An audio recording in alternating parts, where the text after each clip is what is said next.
It gives me great pleasure to introduce our next speaker, Ken Mellor, who is part of the therapeutic and spiritual world of Melbourne and Victoria for at least 70 years. And in 1984, Ken and Elizabeth founded an international network known as the Awakening Network, teaching a uniquely blended, integrated mixture of Western psychological understandings and Eastern spiritual understandings for personal development, good parenting, meditation, and spirituality in everyday life. Author of prize-winning books, Urban Mystic, Inspiration and Personal Wellbeing, Ken has run over 15,000 workshops and seminars in 9 countries. Recently, Ken received due recognition in the field of transactional analysis, which is where I had a very personal benefit from Ken's work, in the prestigious award, the Muriel James Living Principles Award. Please help welcome our own Yoda.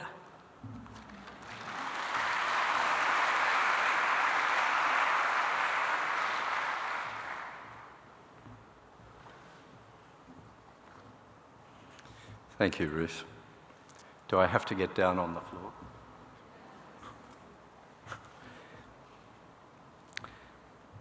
Okay. It's really lovely to be here tonight. I'm already experiencing what I think is going to unfold with all of us, and that is the way, although we haven't spoken to each other about what we're going to say, there's a complementarity and there's also commonality in what we are here to share with you. I was asked in a conversation with Paul to talk about my past, my experience of the present, and what I am thinking about is going to happen in the future. And so that's how I've divided what I'm going to talk to you about. My journey in meditation started when I was 13 years of age. Abandoned by my parents as they travelled overseas and lost and alone, I silently cried out for help in my distress. Unexpectedly, I was answered with a wash of soul-cleansing love and acceptance, a peaceful knowing that all was well. This divine spark lasted less than a second, touched me forever with a knowing that there is something there, and it ignited a passion in me to explore and to have that experience over and over again. Next, throughout my adolescence, competitive sailing became another passion. I spent many hours entirely focused on the repetitious tasks of producing a mirror-smooth bottom on the hull of my racing yacht.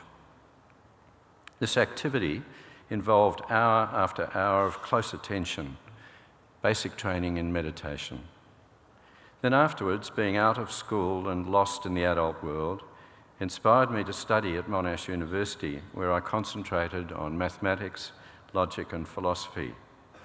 I learnt a new way of thinking from this course. However, during the course, my intensifying emptiness of purpose provoked me to move towards social work, this to learn how to help others so I could help myself. In 1968, as I finished the course, I discovered transactional analysis, a straightforward and powerful way of understanding myself, others, and relationships. A huge relief, I felt this approach had saved my life. I graduated as a social worker in 1969 and began teaching TA at Melbourne University in 1970. By 1973, to learn from TA experts, since I was entirely self-taught at that point, I was in America training with many of the leading TA people who were still evolving TA theory and practice. It was still fairly young in those days. With my dedicated concentration now focused on helping people, I thrived on doing therapy that produced real solutions for people in need. I had been there myself, and I knew the experience. of profound meditative significance, while in America, I also learned to know what was happening inside others through merging our consciousness. Words were unnecessary. What we shared, we knew. By doing this, I discovered that I had a heightened intuitive sense, possibly a product of being one of identical twins. Upon returning to Australia in 1975, I established a private social work practice and was soon teaching TA in Australia and overseas. By then, I had also taken several years to develop a practical approach to dealing with tasks. They are a major preoccupation in social work. This method was published in 1980. I used aspects of this work on tasks while in America to add to transactional analysis theory and practice as well. The emphasis in all of this was on getting results, on helping people in real ways. In those days, psychotherapists frequently didn't realise that they could actually make a difference to people, although we were all working really hard to do it. And there was a lot of community expectation that nothing much could come from it. Now, at this point, it may not be obvious to you how all of this relates to meditation. However, every one of these developments dovetailed beautifully in a meditative future that, while still hidden from me at the time, was rapidly approaching. Now to the present. My current life with meditation started in the late 1970s when I began to attend programs with meditation teachers who were visiting Australia. These were mainly Indian gurus. The deep sense of emptiness in my life had persisted, and I was still looking for something to fill it. And I was not alone. At that time, in search of spiritual fulfillment, thousands of young people travelled from the West to India, Japan, and Asia. And some of the teachers they found there were coming to Australia. It was an exciting time during which many people found profound fulfillment and meaning in life by using age-old practices. And I wanted some of that. A short list of teachers included Muktananda, Guru Maharaji, Charan Singh, Rajneesh, Yogananda, Maharishi Mahesh Yogi, and Darfree John. And there are hundreds, perhaps thousands of others. Significantly, many cults were spawned in the West during this period as well, and understandably, this was a big worry. Think of the Jonestown mass murder and suicide of 918 devotees. Also think of other similar events in Europe and South America. And think of similar events where both adults and children were induced to commit suicide and to allow others to kill them. Added to this, there was a lot of well-established community suspicion at the time. For example, meditation was slated as the work of the devil for some. Attitudes that even included the physical exercise of yoga practice, which these days seems really quite extraordinary. Also, many people were alienated by gurus who ran cults that swallowed up the gullible young. The only solution the community was told in no uncertain terms was to hire cult busters to kidnap the naive children, deprogram them, and return them to the fold of their families. In fact, years before this, if people revealed that they were meditators, they often lost their jobs, were put in psychiatric hospitals, or were ostracised by worried families. Meditation equaled craziness, or more, or worse. In 1981, Elizabeth and I met Swami Krishna, a highly animated and interactive yogi. His vigorous, direct engagement and infectious humour were ideal for us. He took us under his wing and trained us by teaching us hundreds of meditations, many of which I transcribed into a manual for him. This process was our training. Significantly, as he dictated, he meditated us into the states of consciousness enlivened by each practice. By mid-1982, he had empowered us to teach and initiate people into meditations with their roots in Tantra, the Vedas, and other ancient Indian teachings. The manual he had dictated and his oral teaching became the basis of our early effort as meditation teachers. My existing international network of transactional analysis practitioners was another ideal starting point, and we were soon teaching a blend of Eastern meditative and Western personal change practices to people in Australia, New Zealand, the UK and Europe. Now with those other observations that I've already mentioned, you can probably understand that this was an extremely challenging time to start teaching meditation. Suspicion and worry pervaded the whole social climate at the time.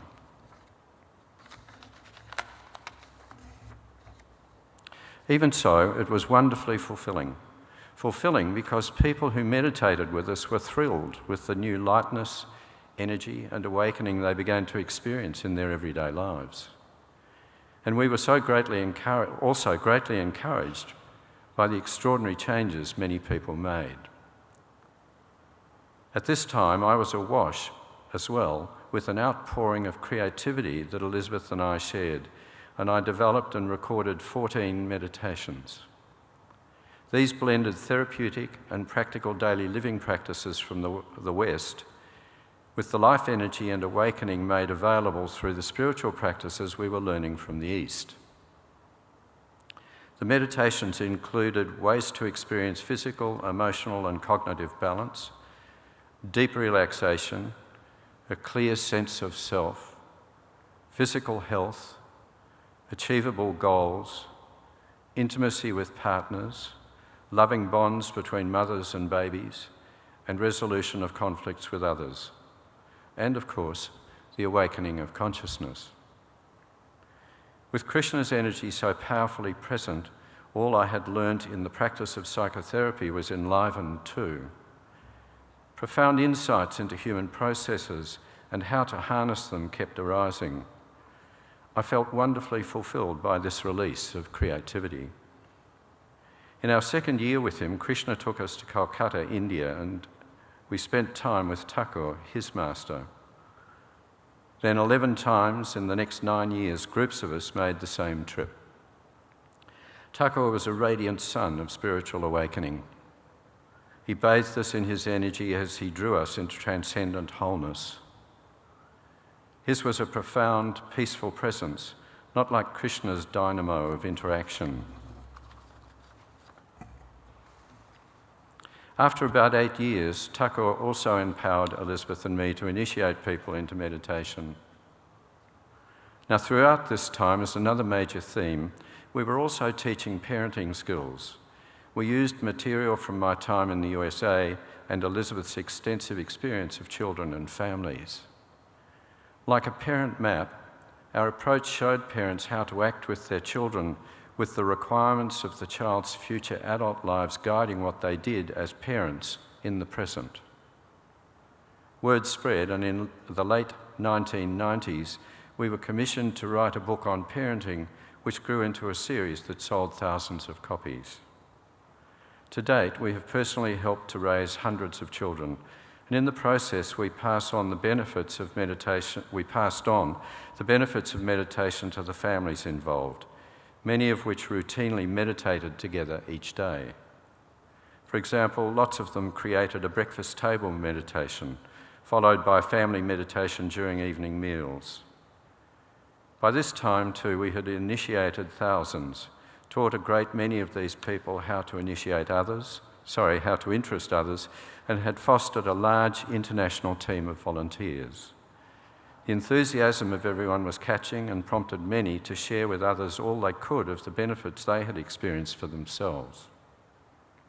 Today, 2 measures of the extent of what has developed are first, the number of visits to the network's website, which is now over 1.6 million, and second, that aspects of the work are published in more than 30 languages. And in the future? Right now, there is a massive swelling of international interest in many different kinds of meditation. Here, as elsewhere, the flavour of the decade is mindfulness meditation, and I see this becoming stronger. Also, that many other meditations will be rediscovered and taught. This surge of interest has lent itself to many research projects which, for people who require scientific proof, has given some validity to the claims that meditation works.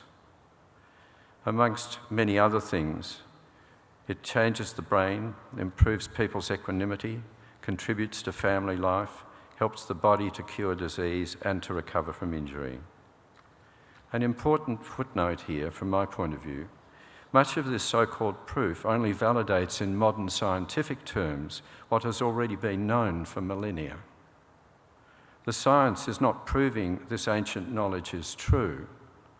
It simply gives us a modern way of assuring ourselves of this pre-existing fact. Remember, the history of meditative practices goes back 15,000 years in India, and closer to home, amongst Indigenous Australians, it could go back as far as 50,000 years. Very significantly too, many meditation techniques stimulate a natural unfolding that opens us to spiritual dimensions of experience. That is, to what transcends everyday understanding. This opening comes from pure knowing that meditation fosters. In other words, meditation automatically spiritualizes people. In the future, I also see us learning to embrace others meditatively and joining particular groups to do this sharing. Recently, for example, during world crises, modern technology has often enabled many thousands of people around the world to join each other in mobilising healing, peaceful energy for the benefit of all involved in the crises. The HeartMath Institute in the USA, which has existed for some decades, has been researching this kind of influence and has been getting some significant insights and results. Then too, we will increasingly understand that meditation peels away the covering from many intense past feelings and experiences that lie dormant within. And it will become apparent that meditators will need ways of managing these eruptions, and that their guides and teachers will need education in how to support them through those times. Almost every day too, I encounter more examples of the spread of meditation. One of our speakers today is also going to be talking about it in education, but the other day I was listening to the ABC and a priest was saying 11,000 Catholic school children in Queensland are now meditating as part of their classes. And many other schools have got meditation in their curricula. The interesting thing is when the kids don't get the meditation, they ask for it and say, "Where is it?" So clearly the next generation is already getting primed and ready. Adults are also being primed. In San Francisco each year for several years, for example, a wisdom conference has occurred. Attendance 2 years ago was 2,000. Attendance this year was 3,000. Remember too, millions are meditating every day throughout the world. It is conceivable that very soon it will be billions. Maybe it already is. With these developments, I foresee great value in us learning how to embrace both what is old and what is new, so we find out how we can float to the surface with this oceanic swell already occurring. I also foresee all of us contributing in ways that turn this somewhat disorganised swell into clear waves of aliveness, goodwill, peace, and fulfilment for everyone. Thank you.